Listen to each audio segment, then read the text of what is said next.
વિદ્યાર્થી મિત્રો, આજે આપણે જોવાના છે દાખલો નંબર 6।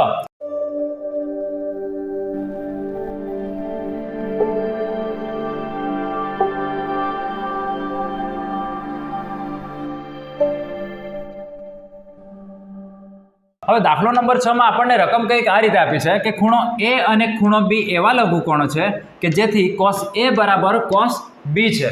હવે મિત્રો અહીં ખૂણો A અને ખૂણો B એ લઘુકોણ છે એમ કહ્યું છે। બીજું આપણને cos A બરાબર cos B છે એમ કહ્યું છે અને આપણને ખબર છે કે cos જે છે એ ત્રિકોણમિતિના ગુણોત્તર છે।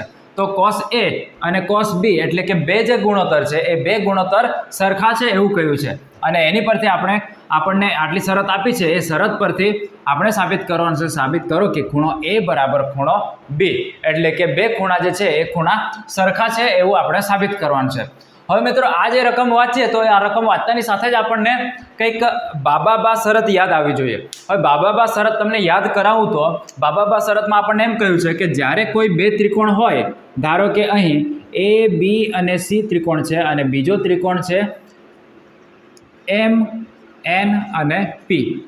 હવે ધારો કે આ બે ત્રિકોણ છે અને આ બે ત્રિકોણમાં બાબા શરત લાગુ પડીએ તો એમાં શું કહ્યું છે બાબા શરતમાં કે કોઈ બે ત્રિકોણ હોય અને એની જે અનુરૂપ બાજુ હોય એ અનુરૂપ બાજુના ગુણોત્તર એટલે કે BA ના છેદમાં MN લખીએ તો BA ના છેદમાં MN, BA ની અનુરૂપ બાજુ MN છે તો BA ના છેદમાં MN લખીએ અને બીજું BC ના છેદમાં આ BC જે છે એને અનુરૂપ ધારો કે NP હોય તો BC ના છેદમાં NP લખીએ। અહીં આ કાટખૂણો છે, ખૂણો B અને ખૂણો N કાટખૂણા છે તો BC ના છેદમાં NP। એ જ રીતે AC ના છેદમાં AC ને અનુરૂપ MP છે તો AC ના છેદમાં MP। તો આ જે ગુણોત્તર લખ્યા છે એ ગુણોત્તરનો જવાબ જો સરખો આવે, ધારો કે કોઈ જવાબ કે આવે તો આ શરત થાય કે કોઈ અનુરૂપ બાજુ બે ત્રિકોણ હોય અને બે ત્રિકોણની અનુરૂપ બાજુનો ગુણોત્તર આ રીતે ગુણોત્તર લઈએ અને એનો જવાબ જો એક જ આવે, કોઈ પણ એક જવાબ હશે તો અહીં આપણે માની લીધો કે જવાબ આવે છે તો આપણે કહી શકીએ કે ખૂણો A બરાબર ખૂણો M અને ખૂણો C બરાબર ખૂણો P એટલે કે A બરાબર ખૂણો M અને ખૂણો C બરાબર ખૂણો P એટલે કે એનું માપ જેટલું હશે એટલું જ એમનું માપ થશે અને સીનું માપ જેટલું હશે એટલું જ પીનું માપ થશે। એટલે ટૂંકમાં બાબા શરતમાં આપણને એમ કહ્યું છે કે જ્યારે પણ બે ત્રિકોણ આપેલા હોય અને એની અનુરૂપ બાજુનો ગુણોત્તરનો જવાબ એક જ આવે, એક સરખો આવે તો આપણે કહી શકીએ કે આપેલ ત્રિકોણના અનુરૂપ ખૂણા એક સરખા હોય છે, બરાબર। તો આ શરતનો આપણે આમાં ઉપયોગ કરવાનો છે। હવે અહીં મિત્રો cos A અને cos B આપેલ છે તો આ જે નામકરણ છે એની પરથી કંઈક આપણે નામકરણ આકૃતિ બનાવીએ। તો ધારો કે એક ત્રિકોણ કોઈક છે B ખૂણાવાળો અને એક ત્રિકોણ છે A ખૂણાવાળો, તો આ A ખૂણાવાળો અને આ B ખૂણાવાળો, અહીં કાટખૂણા છે, અહીં કાટખૂણા છે, કોઈ આપણે નામકરણ આપી દઈએ। નામકરણ ધારો કે P અને Q અહીં આપીએ, આ P અને Q અને બીજું નામ આપીએ આપણે M અને N। હવે મિત્રો આપણે આ બે ત્રિકોણ તો ધારી લીધા। હવે આપણને જે આપ્યું છે cos A બરાબર cos B તો હું અહીં લખું કે cos A બરાબર cos B। આ આપણે સાબિતી આપવાની કોશિશ કરીએ છીએ। કઈ રીતે સાબિતી આપવાની છે એ મિત્રો ખાસ જોજો, કઈ રીતે સ્ટેપ ભરવાના છે। હવે અહીં જે છે આપણને આપ્યું છે cos A બરાબર cos B તો હું આ એની સાપેક્ષે ગુણોત્તર લખી શકું અને બીની સાપેક્ષે ગુણોત્તર લખી શકું। ગુણોત્તર કયા આપ્યા છે તો cos। હવે cos આપ્યું છે તો આપણને ખબર છે કે એની સાપેક્ષે એટલે cosનું સૂત્ર શું થાય છે, cosનું સૂત્ર થશે પાસેની બાજુના છેદમાં કર્ણ। હવે મિત્રો અહીં પાસેની બાજુ કઈ થશે તો પાસેની બાજુ એની પાસેની બાજુ AP તો હું અહીં લખું AP ના છેદમાં કર્ણ થશે AQ અને cos B માટે લખું, cos B માટે લખીએ તો અહીં B માટે થશે B માટે cos એટલે કે પાસેની બાજુ BM થશે તો BM ના છેદમાં BN, અહીં કર્ણ છે BN। તો મિત્રો cos A બરાબર cos B છે તો એની જ પરથી આપણે આ પરિણામ લખ્યું છે। હવે એમાં ખાસ જોવાનું છે કે આપણને બે બાજુનો ગુણોત્તર તો મળી ગયો પણ હવે આ કેમ આ બધું કરીએ છીએ તો આ શરત આપી છે એના પરથી આપણે આ શરત લખી દીધી પણ આપણને જે જોઈએ છે એ આપણને આવા ગુણોત્તર ચેક કરીશું તો જ આપણે ખૂણો A બરાબર ખૂણો M આ રીતે નક્કી કરી શકશું અને તો જ આપણે ખૂણો A બરાબર ખૂણો B નક્કી કરી શકશું. હવે આવું ક્યારે થશે તો આ જ વસ્તુ સમજવાની છે કે બાબા શરતમાં શું કીધું છે કે અહીં BA ના છેદમાં NM અથવા તો MN તો અનુરૂપ બાજુનો ગુણોત્તર લેવાનો છે. હવે અહીં જે છે આ AP છે અને AP એટલે આ છે બરાબર, તો AP ના છેદમાં MB હોવો જોઈએ, જ્યારે અહીં શું છે કે AP ના છેદમાં AQ. તો મિત્રો આ જે MB છે, MB ક્યાં છે તો અહીં છે, તો આ MB ને આપણે નીચે લાવવું પડશે અને AQ ને ઉપર લઈ જવું પડશે. તો હું ફરીથી એને લખું વ્યવસ્થિત, તો AP ના છેદમાં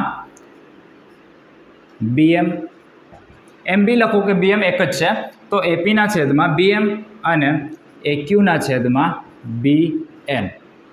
આ AQ જે છે એ અહીં છેદમાં છે તો આ ઉપર જશે તો અંશમાં થશે.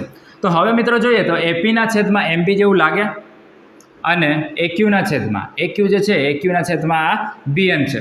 આ રીતે આપણે બે ગુણોત્તર તો નક્કી કરી દીધા. હવે આ બે ગુણોત્તર બરાબર કિંમત શું આવશે તો મિત્રો આપણે બે ગુણોત્તર બરાબર કોઈ પણ એક કે કિંમત ધારી લઈએ. તો AP ના છેદમાં BM, તો ધારો કે અહીં AP ના છેદમાં BM બરાબર AQ ના છેદમાં BN અને એની બરાબર K છે, જ્યાં K અહીં હું લખું જ્યાં K કોઈ ધન વાસ્તવિક સંખ્યા છે, કે કોઈ ધન વાસ્તવિક સંખ્યા છે. મિત્રો ગમે તે માપ બાજુનું માપ આપ્યું હોય તો એ ધન જ હશે, તો જ્યાં K કોઈ ધન વાસ્તવિક સંખ્યા છે. હવે મિત્રો અહીં ખાસ જોજો, AP ના છેદમાં BM બરાબર પણ K તમે કહી શકો અને AQ ના છેદમાં BN બરાબર પણ K કહી શકો. તો હું એને થોડું વ્યવસ્થિત લખું તો AP ના છેદમાં BM બરાબર પણ K લખી શકાય અને AQ ના છેદમાં BN બરાબર પણ K લખી શકાય. આ જ પરિણામ પરથી હું થોડું વ્યવસ્થિત લખું કે આની બરાબર પણ K આપી શકાય અને એની બરાબર પણ K આપી શકાય. હવે મિત્રો અહીં AP ને આપણે કરતા બનાવીએ, એની જરૂર આપણને પડશે આગળ કઈ રીતે જોવાનું છે. તો AP ને કરતા બનાવીએ તો થશે K ઇન્ટુ BM. આ જે BM છે અહીં છેદમાં છે અને બરાબરની બીજી સાઈડ લઈ જઈએ તો K ની સાથે ગુણાકાર થશે, જેમ હું ડોટની રીતે બતાવું છું અહીં, અને BM બરાબર, તો K ગુણ્યા BM થશે. એ જ રીતે આમાં આ જે સમીકરણ છે એમાં પણ બનાવીએ તો AQ બરાબર આ BN બરાબરની બીજી સાઈડ જશે તો K ગુણ્યા BN. હવે મિત્રો આ AP અને AQ આ તો નક્કી કરી દીધું. હવે આપણે જોવાનું છે અહીં આપણને બે બાજુનો ગુણોત્તર તો આપણે નક્કી કરી દીધા કે PA અને MB બરાબર, આ બંને બાજુનો ગુણોત્તર અને બીજું AQ અને BN આ બંને બાજુનો ગુણોત્તર, એનો ગુણોત્તર આપણે નક્કી કરી દીધો કે. પણ હવે આપણી પાસે કયો નથી, તો હવે આપણી પાસે PQ અને MN એ ગુણોત્તર આપણી પાસે નથી. અને એ કેમ જરૂરી છે? કેમ કે બા શરતમાં આપણને કીધું છે કે ત્રણેય બાજુનો ગુણોત્તર સરખો હોવો જોઈએ, પણ અહીં જે છે એ આપણને બે જ બાજુનો ગુણોત્તર મળે છે. તો ત્રીજી બાજુ આપણે શોધવાની કોશિશ કરીએ તો ત્રીજી બાજુ શોધીએ તો હું ત્રિકોણ APQમાં પાયથાગોરસના પ્રમેય પરથી લખી શકું. પાયથાગોરસના પ્રમેય મુજબ ત્રિકોણ APQમાં પાયથાગોરસના પ્રમેય મુજબ આપણે લખીએ તો કર્ણનો વર્ગ બાકીની બે બાજુનો વર્ગનો સરવાળા જેટલો થશે. તો હું લખું કે AQનો વર્ગ બરાબર APનો વર્ગ પ્લસ PQનો વર્ગ. આ કંઈક થાય. હવે આપણને જરૂર છે PQ, તો PQ ને હું કરતા બનાવું, તો PQ ને કરતા બનાવું તો આ જે AP છે એ બરાબરની બીજી સાઈડ જશે તો AQનો વર્ગ માઇનસ APનો વર્ગ. અહીં ખાસ જોજો APનો વર્ગ છે એ બરાબરની બીજી સાઈડ આવે છે એટલે માઇનસ થાય છે અને એની બરાબર અહીં બચે છે PQનો વર્ગ. હવે એને થોડું વ્યવસ્થિત લખો તો આ જે PQનો વર્ગ છે એને બરાબરને PQ ને થોડું વ્યવસ્થિત લખું, PQનો વર્ગ બરાબર AQનો વર્ગ માઇનસ APનો વર્ગ. હવે મિત્રો અહીં વર્ગ છે, આ વર્ગને બીજી સાઈડ લઈ જઈએ તો એ થશે વર્ગમૂળ, માટે PQ બરાબર વર્ગમૂળમાં AQનો વર્ગ માઇનસ APનો વર્ગ. આ આપણને PQ બરાબર મળે છે. આ જે છે એ PQ બરાબર આપણે આ નક્કી કરી દઈએ. હવે મિત્રો આપણે MN એ જ રીતે MN પણ નક્કી કરી દઈએ. તો ત્રિકોણ ત્રિકોણ BMN માં પાયથાગોરસના પ્રમેય મુજબ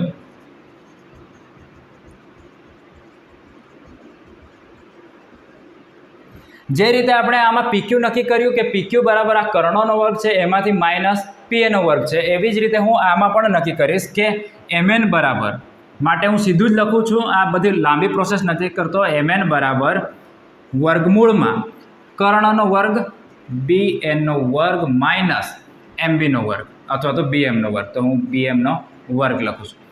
તો મિત્રો આ PQ અને MN આપણને મળી ગયા. હવે આપણે જે નક્કી કરવાનું છે, આપણે જે શું નક્કી કરવાનું છે, કેમ કે આ જે ત્રિકોણની 3 બાજુ છે એ ત્રણેય બાજુનો ગુણોત્તર કે હોવો જોઈએ. તો અહીં આપણને 2 બાજુના ગુણોત્તર તો કે મળી ગયો, પણ ત્રીજી બાજુ ખબર નથી અને ત્રીજી બાજુ આપણે આ રીતે નક્કી કરી. હવે એની પરથી આપણે ગુણોત્તર શોધીએ. તો હું અહીં લખું છું કે PQ ના છેદમાં MN, આપણે સાબિત કરીએ કે કે જવાબ આવે તો PQ ના છેદમાં MN લખું અને PQ બરાબર આપણે નક્કી કર્યું છે કે PQ બરાબર આપણે જવાબ અહીં છે તો AQ નો વર્ગમૂળમાં AQ નો વર્ગ માઇનસ AP નો વર્ગ, વર્ગમૂળમાં AQ નો વર્ગ માઇનસ AP નો વર્ગ, અને MN બરાબર આપણે નક્કી કર્યું છે વર્ગમૂળમાં BN નો વર્ગ માઇનસ BM નો વર્ગ, તો BN નો વર્ગ માઇનસ BM નો વર્ગ.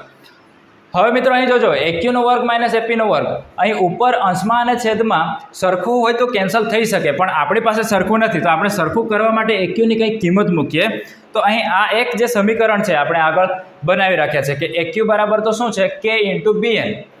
AQ બરાબર શું છે તો K ઇન્ટુ BN, એટલે AQ ની જગ્યાએ આપણે K ગુણ્યા BN લખી શકીએ. તો હું અહીં લખું K ગુણ્યા BN અને આખાનો વર્ગ.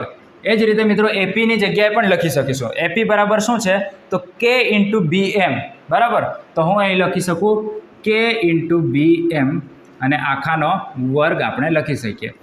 છેદમાં જે છે એ છેદમાં હું આ બેઠું જ લખું છું, તો BN નો વર્ગ માઇનસ BN નો વર્ગ માઇનસ BM નો વર્ગ. હવે મિત્રો અહીં જોજો, અહીં K નો વર્ગ છે દેખાય, આ જે વર્ગ છે એ K ને પણ આપી શકાય અને BN ને પણ આપી શકાય. એ જ રીતે અહીં પણ K ને પણ આપી શકાય અને BN ને પણ આપી શકાય. કેમ? કારણ કે આ બધું જે છે એ કૌંસમાં છે. હવે અહીં જોઈએ તો આ વર્ગ જે છે એ અંદર આપીએ તો અહીં લખી શકાય K નો વર્ગ BN નો વર્ગ માઇનસ K નો વર્ગ ઇન્ટુ BM નો વર્ગ.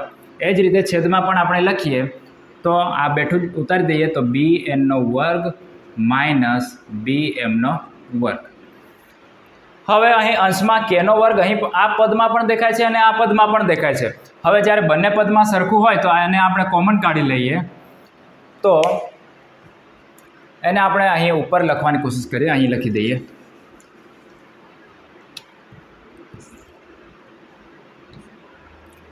તો મિત્રો PQ ના છેદમાં MN એની બરાબર અહીં જે પણ છે આ K નો વર્ગ જે અહીં છે અને અહીં K નો વર્ગ છે એને આપણે કોમન કાઢી લઈએ, તો K નો વર્ગ અને વર્ગમૂળમાં આ રીતે છે અને એને કોમન કાઢી લઈએ તો અહીંયા બચશે BN નો વર્ગ બચશે અને અહીં બચશે BM નો વર્ગ, તો BN નો વર્ગ માઇનસ BM નો વર્ગ, અને છેદમાં જે પણ છે એ રકમ આપણે લખી દઈએ તો BN નો વર્ગ માઇનસ BM નો વર્ગ.